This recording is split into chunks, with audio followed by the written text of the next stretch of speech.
अगर मैं आपसे कहूं कि बांग्लादेश तो अभी तक केवल भारत का विरोध ही कर रहा था, लेकिन भाई साहब अब हद ही पार कर दी है। लेकिन इस कहानी में जो मोड़ आया है उसे सुनकर आपकी रूह कांप जाएगी। दरअसल यह जवान कोई और नहीं बल्कि वेद प्रकाश साहब थे, जो अपनी ड्यूटी के दौरान सरहद पर तैनात थे। उस वक्त कोहरा इतना ज्यादा था कि सामने वाला हाथ भी नहीं दिखाई दे रहा था। आप खुद सोचिए कि जब हमारे गांव या शहर में कोहरा पड़ता है तो हमें सड़क पार करना मुश्किल हो जाता है, लेकिन बॉर्डर तो खुला मैदान होता है। वहां कोहरा चरम सीमा पर पहुंच चुका था और इसी धुंध के कारण वेद प्रकाश साहब रास्ता भटक गए।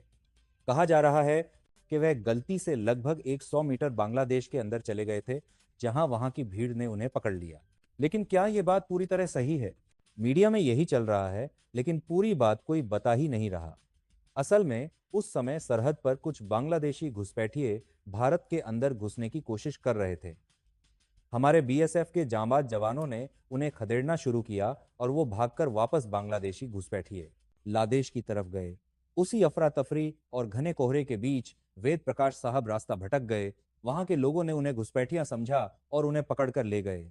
लेकिन भाई साहब, इससे पहले कि मामला और बिगड़ता, भारत की तरफ से जो एक्शन लिया गया उसने पूरी दुनिया को हैरान कर दिया। भारत के Indian army general Upendra Dwivedi साहब ने सीधा फोन घुमाया और किसी और को नहीं बल्कि बांग्लादेश के जनरल वकर उस जमान को लाइन पर लिया। जनरल उपेंद्र द्विवेदी साहब ने सख्त लहजे में पूछा कि आखिर बांग्लादेश में यह सब क्या हो रहा है और वहां की सेना इन चीजों को कंट्रोल क्यों नहीं कर पा रही। उन्होंने साफ कर दिया कि अगर हमारे जवान को खरोंच भी आई तो इसके नतीजे भुगतने के लिए तैयार रहना।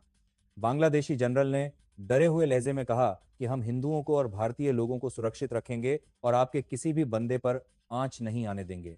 लेकिन असल खेल तो तब शुरू हुआ जब इस मुद्दे के बीच रूस की एंट्री हुई। रूस के राष्ट्रपति पुतिन ने बांग्लादेश को सीधा संदेश भेज दिया और ढाका को जमकर चमकाया।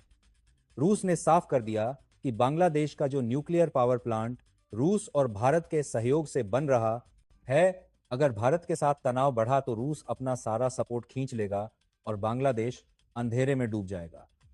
रूस की इस धमक ने बांग्लादेशी हुकूमत की सिटी पिटी गुल कर दी। उन्हें समझ आ गया कि अगर भारत और रूस एक साथ आ गए तो बांग्लादेश का नामो निशान मिटने में देर नहीं लगेगी। अब आपको यह समझना पड़ेगा कि आखिर बांग्लादेश के लोग भारत के प्रति इतने कट्टर दुश्मन क्यों बन रहे हैं।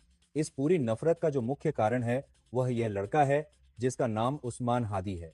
उस्मान हादी कोई मामूली लड़का नहीं था, बल्कि वह छात्र आंदोलन का हेड था। साल 2024 में जब शेख हसीना की सरकार थी, तब जुलाई और अगस्त के महीने में छात्रों ने प्रोटेस्ट शुरू किया था। उस दौरान हिंसा में लगभग 1400 लोग मारे गए और 24,000 लोग घायल हुए। उस्मान हादी ने इसी गुस्से का फायदा उठाया और पूरे बांग्लादेश को भारत के खिलाफ भड़काना शुरू कर दिया।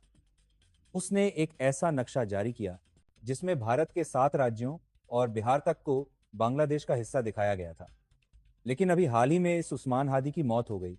इसके सिर में गोली लगी और यह ऊपर चला गया। अब वहां के लोग कह रहे हैं कि यह भारत ने मरवाया है, क्योंकि वह भारत के विरुद्ध बोलता था। इसी नफरत की आग में एक हिंदू युवक दीपू दास को बलि चढ़ा दिया गया। दीपू